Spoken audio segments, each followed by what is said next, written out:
si quieres aprovechas lunes, martes y miércoles para hacer los problemas de ciclo, para que pues después te vas de vacaciones, descansas y regresando pues ya suben los problemas. Acuérdense que yo tengo que subir calificaciones a partir del 29. Entonces, para el 29 yo tengo que estar subiendo calificaciones, por eso era que bueno, pues les doy ese día como el último para que me entreguen el viernes. Entonces, bueno, para que ya tener todo terminado, yo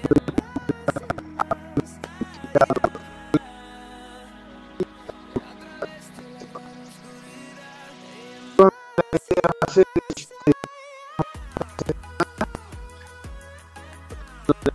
las 2 semanas pueden tomarlas de descanso o pueden ustedes quieran para hacer sus problemas, resolver sus ejercicios y enviármelos. Los pueden enviar desde antes hasta antes del 29 o a más tardar el día 29. De ahí yo os voy a subir calificaciones y va a ser el tercer parcial y ya nada más nos va a restar un capítulo. Lo curioso es que ahorita van a ver, por lo que vamos a ver ahora, vamos a ver las 4 leyes de Maxwell. Las 4 leyes son muy sencillitas. Básicamente es utilizar el teorema de Gauss. Aquí es muy interesante cuando uno se pone en la historia quién era Gauss. Gauss era un joven matemático, una persona, porque de hecho él le gustaban las matemáticas, pero no le gustaba hacer aritmética. ¿Cómo que no le gustaba hacer aritmética? Miren, bien curioso. Agarraron y tenía un profesor en la primaria. Y en la primaria, el profesor en el salón donde estaba Gauss les dijo: a ver, me voy a poner a calificar. Entonces, para que los alumnos no estén dando lata, ni le interrumpan, ni hagan otra cosa, a ver, se me van a poner a sumar de 1 en 1, es decir, 1 más 2 más 3 más 4 más 5 hasta llegar al 100. Entonces, sí, ya me entendieron todos, sí. Entonces, pues, pónganse a hacerlo. Y él se iba a poner a hacer su revisión. Y un niño le dice: profesor, ya acabé. El niño era Gauss. ¿Cómo que ya terminé? Sí, ya terminé del 1 al 100. Bueno, pues entonces la suma del 1 al 1000. Y agarró su lápiz y ya se iba a poner a calificar y le dice: profesor, ya acabé. Sí. A ver, ¿qué estás haciendo? ¿Cómo que ya acabaste? ¿Cómo sumaste tan rápido? Y entonces pues, el joven Gauss le explicó al profesor cómo hizo la suma. La multiplicación no es otra cosa que una suma abreviada. Entonces el joven Gauss fue pensar tantito. A ver, 100 más 1 son 101. 99 más 2 son 101. 98 más 3 son 101. Entonces puedo sumar 50 más 51 y me da 101. ¿Cuántas veces tengo el 101? Pues n entre 2, es decir, 50 veces. Entonces, el resultado es n más 1 veces n entre 2. Multiplicas n por n más 1 y lo divides entre 2 y ya acabé. Fíjate qué inteligente. ¿Cómo voy a hacer algo? Y lo que tengo que hacer es pensar, descubrir cómo lo puedo hacer más fácil, no mejor, más fácil o, en su defecto, más rápido. Entonces, uno se da cuenta ahí cuando uno descubrió, cuando Gauss, siendo un joven, descubrió cómo hacer más rápido una suma. Eso es lo que hace un matemático, descubrir cuáles son las propiedades de lo que estoy trabajando para hacerlo en forma más sencilla. De hecho, nosotros acabamos de ver el teorema de Gauss. ¿Cuál es el teorema de Gauss? El de continuidad, de que si yo tengo un volumen, pues lo que entra a ese volumen es lo mismo que sale. Si entra y sale lo mismo, pues al final de cuentas hubo una variación cero. La integral del campo del espacio vectorial a usarlo, fíjense que estoy tomando un volumen, pero me va a interesar lo que entra y lo que sale. Entonces, para eso necesito tomar la superficie del volumen, no el volumen en sí, sino la superficie de volumen. Y no importa cuál sea la superficie, yo siempre la voy a poder poner dentro de una esfera. Es lo poderoso del método de Gauss. Tú agarras y no importa qué figura tengas, puede ser regular, irregular, puede ser una cazuela, quieres calcular la superficie, pues ponlo dentro de una esfera, porque en una esfera siempre puedes poner cualquier figura geométrica dentro de, y entonces todo lo que entra es todo lo que sale. Calculas la superficie de la esfera y debe de ser segurito que está ahí contenido la otra figura. La integral cerrada a la superficie de un espacio vectorial punto diferencial de superficie, pues va a ser cero si entra lo mismo que sale. Y si no entra lo mismo que sale, ¿qué quiere decir? Si entra más de lo que sale, pues tiene que haber ahí un sumidero, porque desaparecen. O al revés, sale más de lo que entra, ahí hay una fuente. ¿Una fuente de qué? Pues de eso que me estás hablando, de los vectores, si es un espacio vectorial, de carga, si es un campo eléctrico, de líneas de fuerza, si es un campo magnético. Puedes hablar de campos vectoriales en general. De hecho, esto es lo interesante. ¿Qué vamos a hacer ahorita? Vamos a hablar de la mal llamada fuerza electromotriz. No es una fuerza, es calcular una energía. Si acabamos de ver en la sección anterior la energía que guarda el campo, bueno, pues vamos a hablar de energía. Vamos a hacer una trayectoria, vamos a hablar de energía. Eso es lo que vamos a hacer, pero siguiendo la idea del señor Gauss. ¿Cómo que siguiendo la idea? Sí, lo que hicimos fue una integral al volumen. O sea, tomo un volumen, pues hago la integral a la superficie. Si yo tomara una superficie, ojo, ¿por qué tomas el volumen? Si tomas el volumen, integras la superficie. Recuerda que descubrimos que en una, si yo tenía un dieléctrico, es decir, materia, en un dieléctrico, bien se puede polarizar, puede pasar, pero pueden haber cargas libres. Eso, si yo lo utilicé como una materia, como algo que yo puedo medir, que yo puedo saber, que tengo esas propiedades, por eso lo llamé dieléctrico, un dipolo eléctrico. Bueno, pues entonces, te diste cuenta que primero no quedaba en el campo interno, era cero, a pesar de estar en un campo eléctrico, adentro se polarizaba la materia y te quedaban ceros. No había campo eléctrico en el interior. En el mejor de los casos, lo que sucedía es que la superficie se cargaba. Entonces voy a hablar de cargas en la superficie. Por eso en el volumen me interesa nada más la superficie. Bueno, entonces ahora vamos a hacer algo muy parecido, pero ahora vamos a hacerlo tomando una superficie. ¿Qué es lo que me va a interesar? Una línea, el perímetro que rodea esa línea. Obviamente, pues el perímetro más fácil de entender, pues es el de un círculo. No importa la figura geométrica, si yo la pongo dentro de un círculo, pues también tendría algo parecido. Ok, bueno, antes de empezar,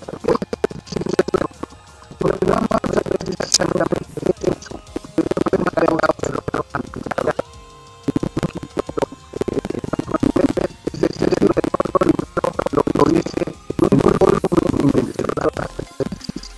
Ahora voy a tener una superficie que me va a interesar el perímetro de línea.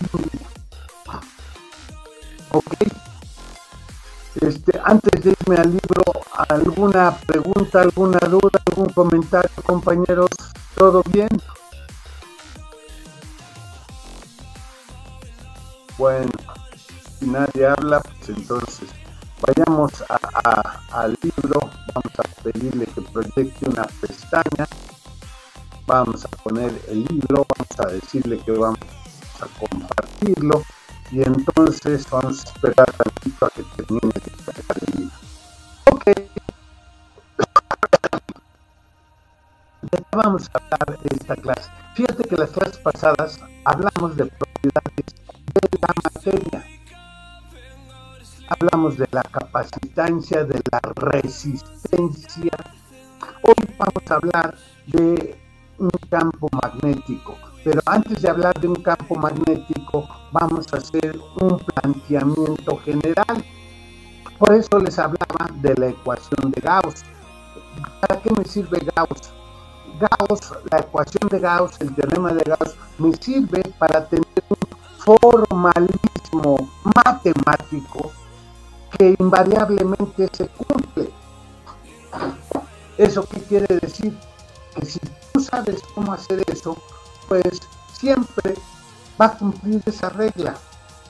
Lo entiendas bien o no, o lo entiendas como lo entiendas, se va a cumplir esa regla. Si se cumple esa regla, pues ya tienes una formulita, una técnica para obtener un resultado, sabiendo que esa es una propiedad del espacio que estás trabajando. Ok, vamos a hablar de la fuerza electromotriz. Entonces, ¿de qué vamos a hablar? Mira, está mal llamado fuerza electromotriz, pero así le pusieron, porque era agarrar y tomar una partícula y dar una vuelta. Entonces, si tú mueves algo, pues vas a necesitar una fuerza para mover un electrón. Por eso le pusieron fuerza electromotriz, agarrar la fuerza necesaria para mover un electrón. Electromotriz, mover el electrón. Entonces, ¿qué quiere decir si yo agarro? Bueno, yo aprendí en física 1 que el trabajo es fuerza por distancia. Eso era la definición de trabajo, fuerza por distancia. La integral de fuerza por distancia, tomo una fuerza, lo pongo un diferencial de longitud y cuando yo integro a lo largo de una línea, desde el punto A hasta el punto B, pues obtengo lo que se llama el trabajo. Ok, oye, pero pues haz de cuenta que estoy hablando de mi casa y del Politécnico. ¿Y cómo te vas de tu casa al Politécnico? Pues fíjate que me puedo ir atravesando el centro, me puedo ir por el periférico, me puedo ir por el otro lado, puedo agarrar un camino. ¡Ay, caramba! Pero entonces, si tengo un espacio en el cual tiene que la fuerza es el gradiente de la energía potencial, no es cualquier espacio. Entonces tengo un espacio en que la fuerza es gradiente de la energía potencial. ¿Qué quiere decir? quiere decir que el punto final, la integral, no va a depender de la trayectoria, sino solamente del punto inicial y el punto final.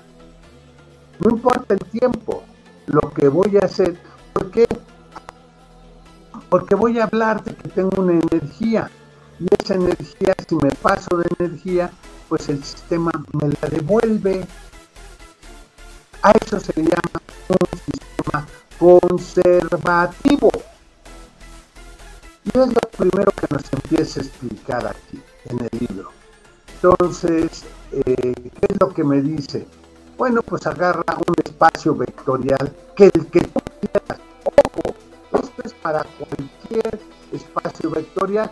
Lo único que tienes que decir es que la energía potencial, la fuerza, está relacionado con la energía potencial mediante la fuerza siendo igual al gradiente de la energía potencial, que es el gradiente, es la variación respecto de la posición. Y esto va a ser independiente de la trayectoria. Va a ser la energía potencial en un lugar menos la energía potencial en el otro, donde ahí serían los puntos extremos de la integral. Bueno, vamos a generalizarlo. Fíjate lo que vamos a poner ahora. Vamos a poner que cualquier campo vectorial, y voy a poner el B como campo vectorial, vectores. Oye, entonces yo puedo escribir vectores, por ejemplo, las posiciones, las velocidades, las aceleraciones, el campo eléctrico, el campo magnético, el campo gravitacional. Yo puedo hacer, sí, pueden ser muchos campos de vectores. Y si los campos vectoriales tienen la siguiente propiedad, fíjate, voy a hablar de una integral de línea o una integral curvilínea, porque voy a hablar de una línea recta. Entonces, voy a decir que voy a integrar en el espacio vectorial B la integral de línea de B punto dl.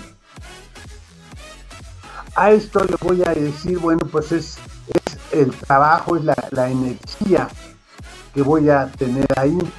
Bueno, pues entonces vas a hablar de la integral curvilínea del espacio vectorial B. Eso es lo que está puesto en la ecuación 1658. Ok, integral. ¿Y esa integral qué le vas a hacer? Voy a llamarle la circulación a lo largo de la curva. Esta curva puede ser una curva cerrada. Entonces vas a hacer una superficie limitada por la curva B, por la curva L. Exacto. Entonces tengo un espacio vectorial. Voy a dar una vuelta alrededor de una línea que encierra una superficie. Bueno, pues esto voy a ir circulando, voy a hacer la circulación. Una nueva ecuación. Antes de hacer la integral del espacio vectorial. Ojo, aquí estoy diciendo que espacio vectorial es, puede ser cualquier espacio vectorial. Bueno, ahora te voy a dar una condición. Dice, cuando un campo vectorial se puede expresar como el gradiente de una función, ojo, lo puede expresar como el gradiente de una función. Pues esa es la propiedad que me habían enseñado cuando vi la energía potencial, exactamente. Entonces, cuando un campo vectorial se puede expresar como el gradiente de una función, la integral curvilínea del campo entre dos puntos es independiente de la trayectoria que une esos dos puntos. Entonces, no me importa importa cómo me vaya, si me voy directo o doy 20 vueltas antes de llegar. Va a depender solamente la integral de los puntos extremos. Va a ser independiente de la trayectoria, entonces nada más va a depender de los dos puntos. Y la circulación alrededor de una trayectoria arbitraria cerrada, su valor es nulo. Es decir, si yo doy toda la vuelta completa, voy a tener que la energía que le di, pues me la devolvió. ¿Eso qué quiere decir? Que si hago una integral cerrada, pues esto va a valer cero. Uy, pues qué chiste. Ah, bueno, mira, otra vez.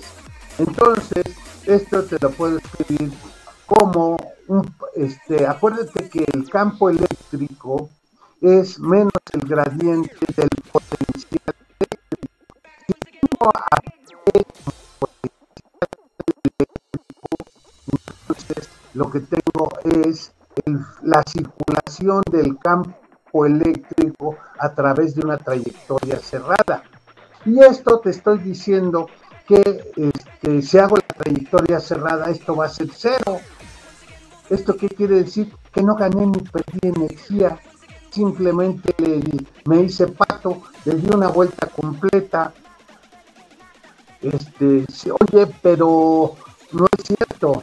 Tú tuviste que haber metido una fuerza para mover esto, sí, pero si el campo tiene una energía potencial, pues entonces en un momento yo metí energía, pero el sistema me devuelve esa energía. Eso es lo que me está diciendo. Ah, bueno, pues entonces, acuérdate que teníamos la ecuación que el campo eléctrico era menos la variación respecto de la posición del campo eléctrico. Pues estaba fácil, sí, tienes razón. Nosotros podíamos poner fácil esta ecuación. Esto ya lo sabíamos desde el capítulo 14. Bueno, qué bueno que ya lo sabías. Entonces, podemos hablar en un estado estacionario. ¿Qué sería un estado estacionario? Abusado que no estoy diciendo un estado estático, sino estacionario, que siempre está igual. Entonces, si siempre está igual, quiere decir que no hay variación. Entonces, la integral cerrada del potencial eléctrico de la FEM va a ser cero a lo largo de una trayectoria cerrada. Entonces agarro el campo eléctrico y bueno, pues lo que decíamos, entonces es agarrar y hacer una carga y que circule, pero para hacerla circular, por un lado, tú vas a hacer que esto vaya con el campo y otras veces contra el campo. Cuando va con el campo, pues así como decía un ratito, simplemente se deja arrastrar y el campo eléctrico la mueve, pero después vas a moverla contra el campo. Aquí ganaste energía, acá la pierdes. Entonces lo que ganaste lo vas a perder, entonces el potencial en principio es cero.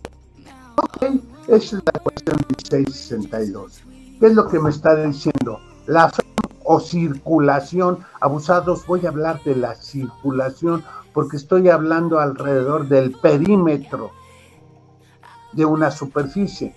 La circulación de un campo eléctrico estacionario alrededor de un camino cerrado, arbitrario, es nula.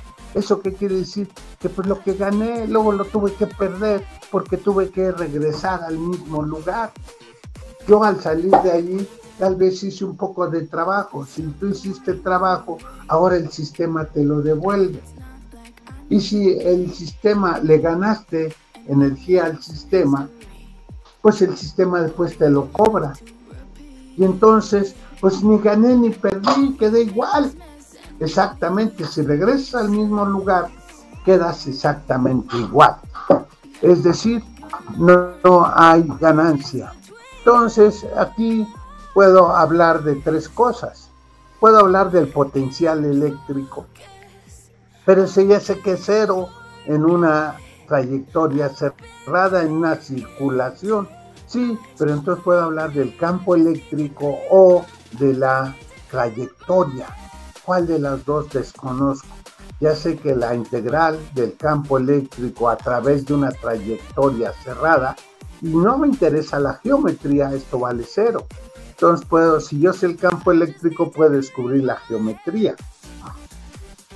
Bueno, entonces, sí, ahí hay una ecuación muy sencillita.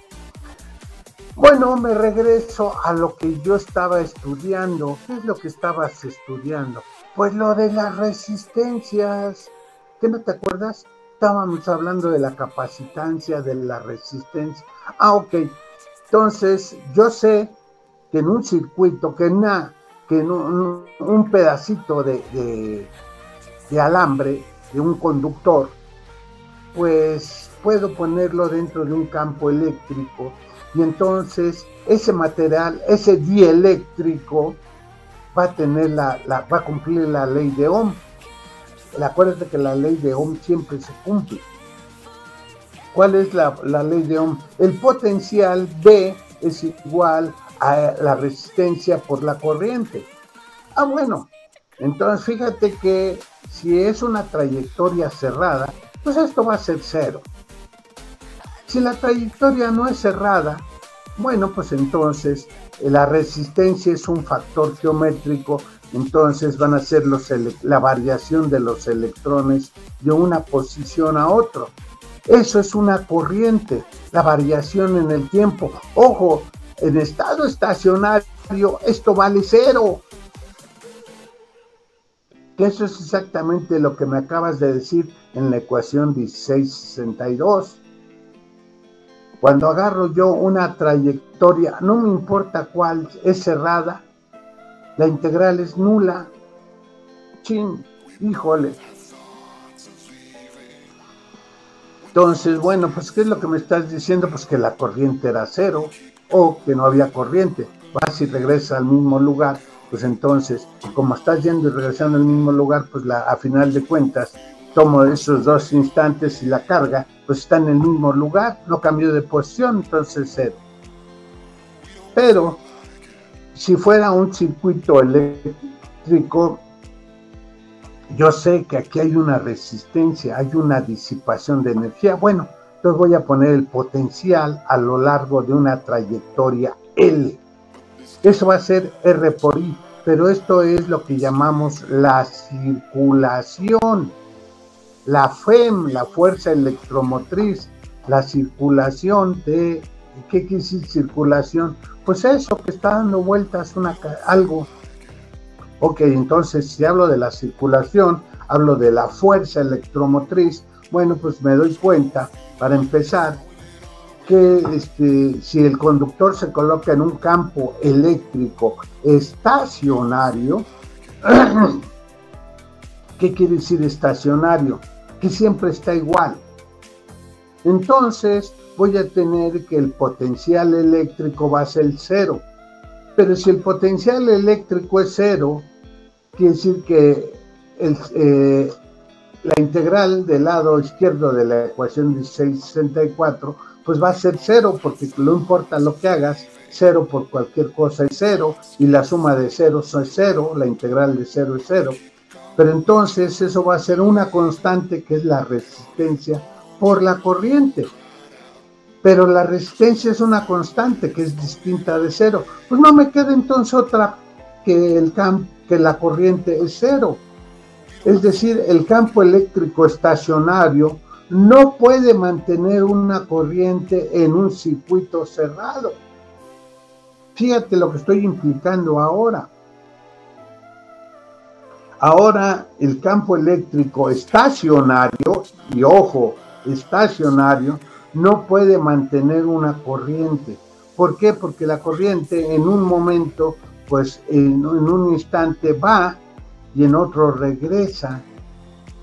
Cuando regresa, si ganaste energía por un lado, la estás perdiendo. Entonces, pues, diste la vuelta completa. Pues eso es obvio. Exactamente. Bueno, pues aquí me explica con dibujitos, con otras cosas. Abusado porque yo estoy hablando yo ahora ya de dieléctricos. Entonces en un dieléctrico pues va a estar chocando, va a haber una pérdida de energía. Bueno, pues entonces en un dieléctrico pues ya no hay conservación de energía. La energía se perdería, habría un cambio. ¿Por qué? Por la parte de la resistencia. Mira, para que entiendas esto, hagamos un ejemplo. Cuando aplicamos la ley de Ohm, la ecuación 446, entonces agarro y tengo una energía potencial. Eso era la FEM, la energía potencial. Entonces tengo una trayectoria. Pero si yo tengo una trayectoria y tengo un dieléctrico, un material, quiere decir que tiene una resistencia. Entonces yo puedo tener dos resistencias. La resistencia de mi fuente y pongo una resistencia externa. Voy a hablar de una resistencia interna de la fuente y una resistencia externa. Voy a suponer un circuito ideal. Un material que no come energía, que no quita nada, ni me da. Entonces lo voy a unir con un conductor, es decir, algo ideal, no existe, pero puedo hacer un circuito cerrado.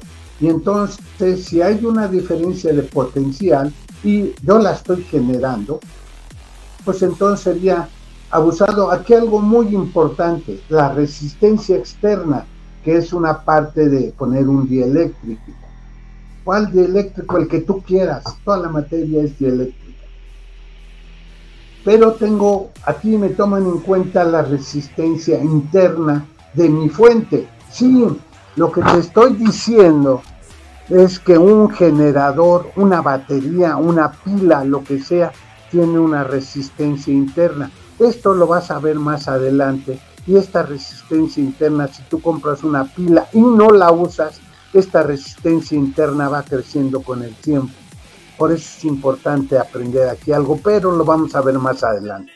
Bueno, entonces aquí nada más te hablo de que mi generador tiene una resistencia interna y con una resistencia externa.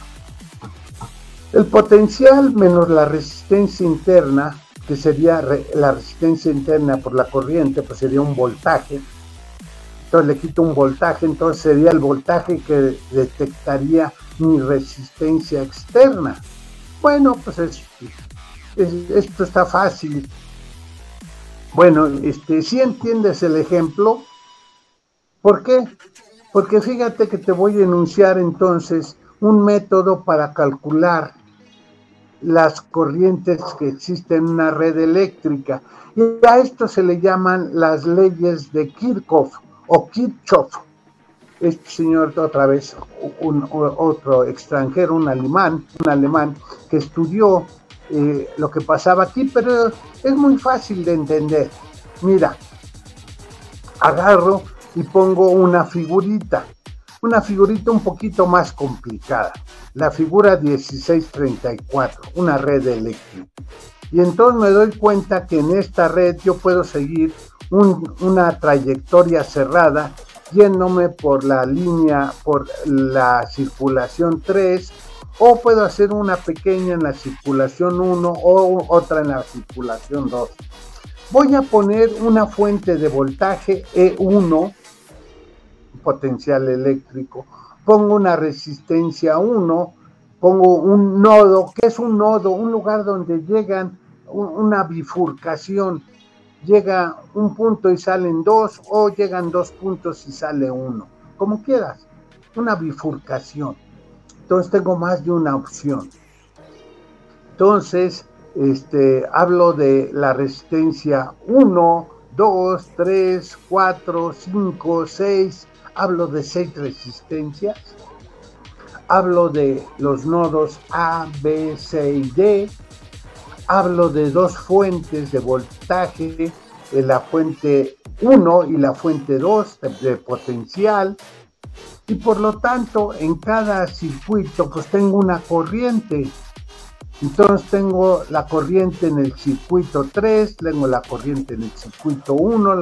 A ver, pero mira, cada vez que tengas un nodo, quiere decir que tengo el nodo A, el nodo B, el nodo C y el nodo D. Voy a decirte que la suma de las intensidades, de las corrientes, de lo que llega ahí, es lo mismo que sale. Pues eso era lo que decías, ¿no? Todo el tiempo, que si tú no tenías fuentes o sumideros, todo lo que llega ahí es lo que sale. Exactamente, la ley de Gauss es la ley de continuidad, es la primera en la ecuación de Kirchhoff. Es decir, en el punto A entra la corriente 1, pero sale la corriente 2 y la corriente 3. Ah, bueno, eso lo puedo escribir entonces como que en el nudo A entra 1, o si quieres sale 1, después de 2 y 3, entran 2 y 3. Si entran le pones negativo, si salen le pones positivo. Aquí está haciendo la convención al revés. Ok, no importa. Entonces en el A puedes que entra 1, salen 2 y 3. Bueno, aquí le pusieron los signos al revés.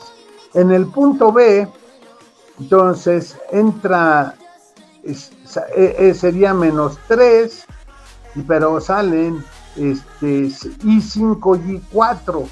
Entonces, menos I3 más I5 más I4 deben dar 0. Menos I3 más I4 más I5 deben dar 0. Por último, en el nodo C, aquí entra I4 y entra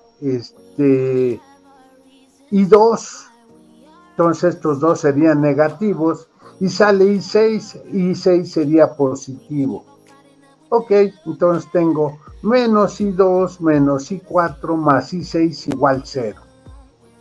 Ok, si quieres podrías poner aquí que menos I5 menos I6 más I7, I1 debería de ser 0, pero bueno, tienes una ecuación más. No la necesitas. ¿Por qué? Porque ahora voy a agarrar y voy a tomar la segunda ley de Kirchhoff.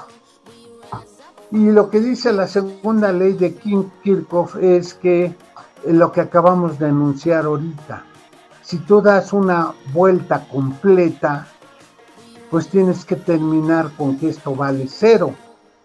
La ley de conservación de energía. El potencial, que es la energía potencial, tú vas y regresas al mismo lugar, pues ¿qué ganaste? Nada, perdiste el tiempo. Bueno, no gané energía, pero tampoco la perdí.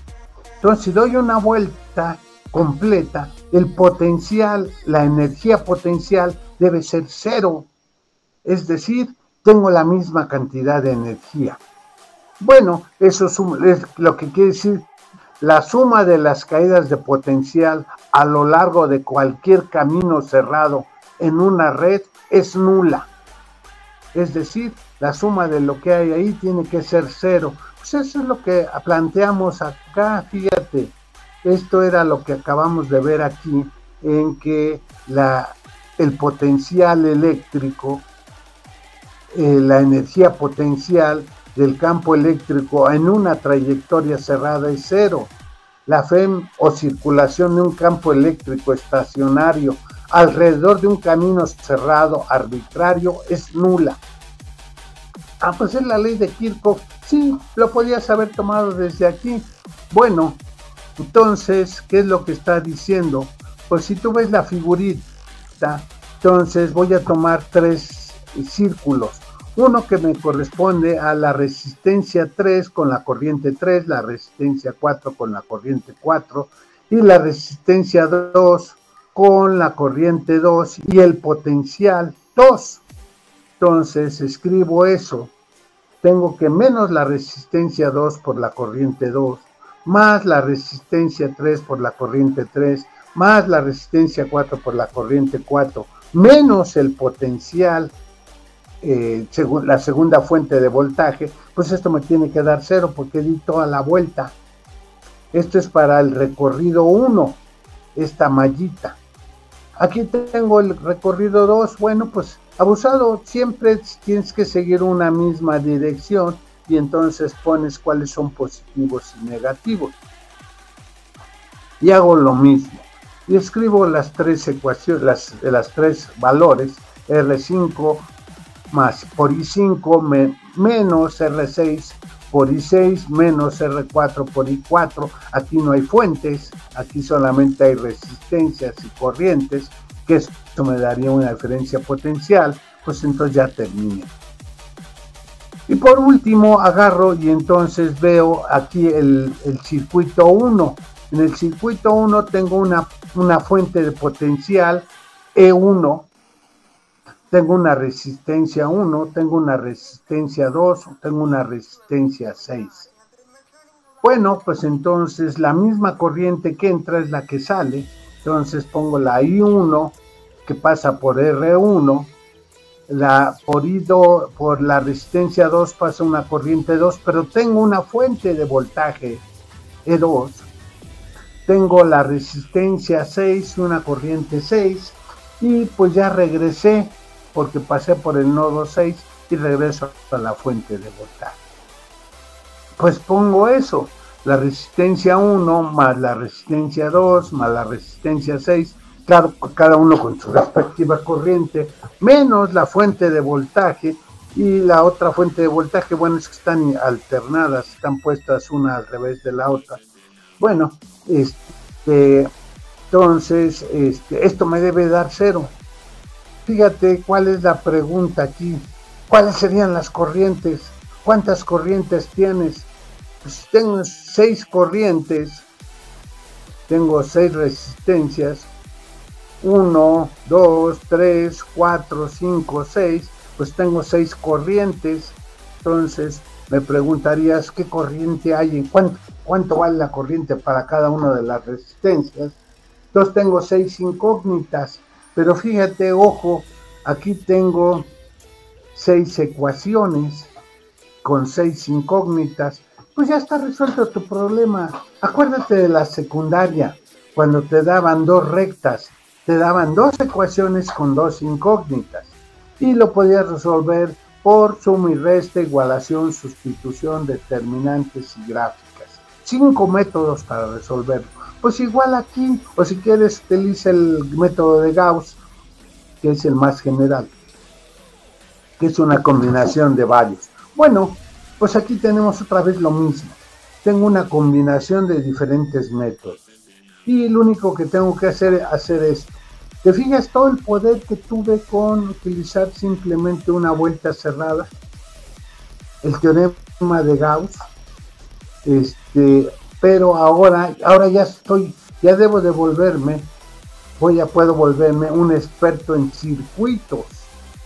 Porque si yo sé las resistencias, puedo hablarte de las corrientes independientemente de la cantidad de fuentes de voltaje que yo tenga y de los circuitos de los que esté hablando.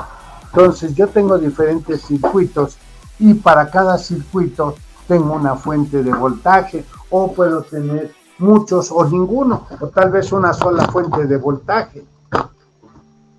Tengo que tener siempre una fuente de voltaje, porque si no, en un circuito cerrado, pues ¿de dónde saco el voltaje? ¿De dónde saco que un electrón se pueda mover? ¿Cómo vas a sacar una corriente? Pues tienes que tener una fuente de voltaje.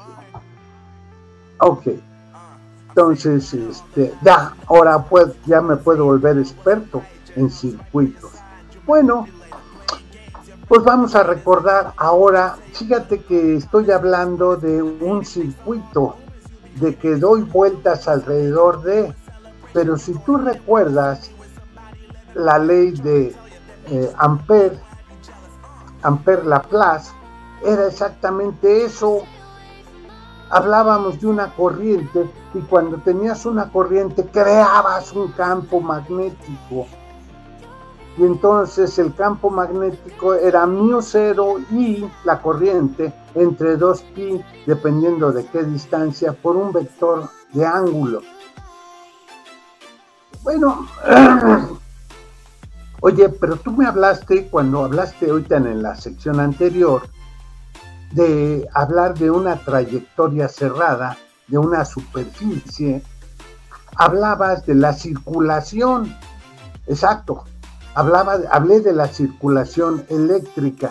¿Qué te parece si hablamos de la circulación magnética? Y para hablar esto, vamos a designarlo con una letra L mayúscula, pero esta letra L va a ser la letra del alfabeto griego, por lo tanto es la lambda. Lambda mayúscula sería la circulación del campo magnético. Si yo pongo la circulación del campo magnético, sería la integral cerrada de B.dl. Pero esto, si hablo de una trayectoria cerrada, y pongamos que B no cambie, sea una constante, la puedo sacar de la integral. Entonces nada más me vas a hablar de que yo hablo de un circulito, de dar una vuelta en una espira circular. Esto yo lo podía hacer fácil es el ejemplo que te puse para crear un campo magnético, un círculo, una trayectoria circular.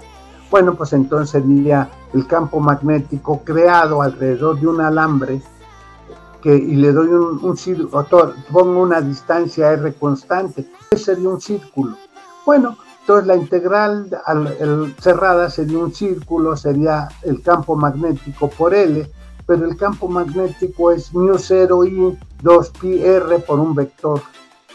Y entonces ahora eso lo tengo que multiplicar por el perímetro del círculo.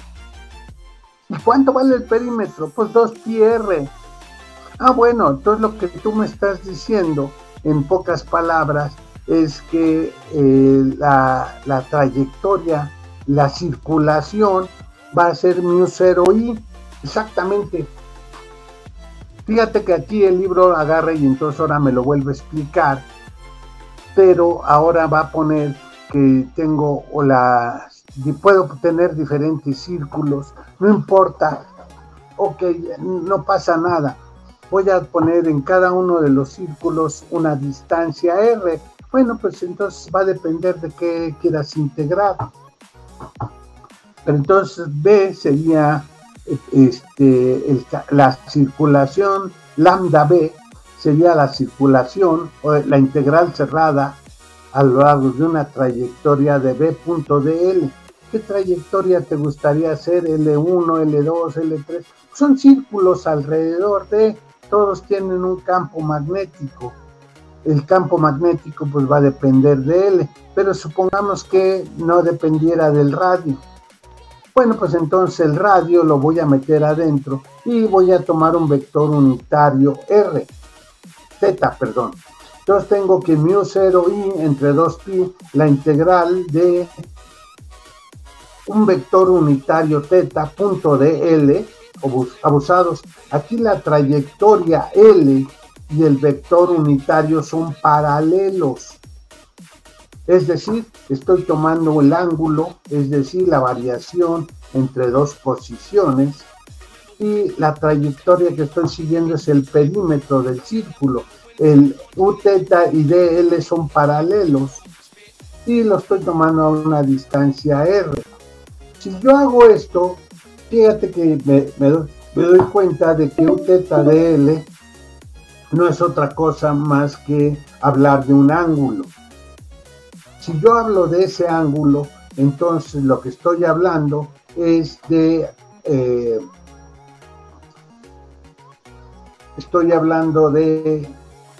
μ0 y 2pi multiplicado ahora la integral de dθ, pues θ sería desde 0 hasta 2pi, sería r de θ, sería uθ.dl.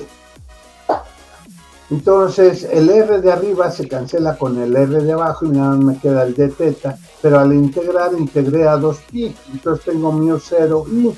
Abusado porque entonces estoy hablando de la circulación, es un numerito, va a depender de la corriente. ¿Qué es la corriente? La variación del campo en el tiempo. Abusados, entonces, ¿qué es lo que hiciste? Pues hablar de una integral. Ahora, ¿qué te parece si en vez de tener una sola trayectoria, tengo varias corrientes? Y ahora, fíjate que si yo tengo una sola corriente, un alambre, pues crea una corriente. Pero si yo tuviera círculos, corrientes, bueno, pues entonces puedo hacer una trayectoria L que engarza estas. ¿Qué es lo que estás haciendo? Un toroide. Unas diferentes espiritas, de tal suerte que el campo magnético, la línea de campo magnético, va a quedar entonces dentro. Entonces, si tengo líneas que enlazan corrientes, una línea cerrada que enlaza diferentes corrientes, la circulación magnética va a ser B.dl, va a ser μ0i, donde i va a ser la suma de las corrientes. Uy, pues estuvo bien fácil. Sí, exactamente. Ahora, ¿qué es lo que estoy tratando de explicarte aquí? Pues que lo que va a ser la ley de Ampère para un toroide, para un círculo, o si quieres, podríamos hablar de un cilindro. Ok, bueno, pues entonces el campo magnético va a ser muy importante aquí. Sí, vamos a hablar del campo magnético. Aquí te pone diferentes ejemplos que tú, por favor, tienes que leer. Y lo que vamos a hacer en la siguiente clase es hablar de la ley de Ampère en forma diferencial. ¿Qué es lo que hicimos ahorita? Pues lo que hicimos ahorita fue hablar de una circulación. Dejo aquí el libro, me regreso acá. Estamos hablando de la circulación.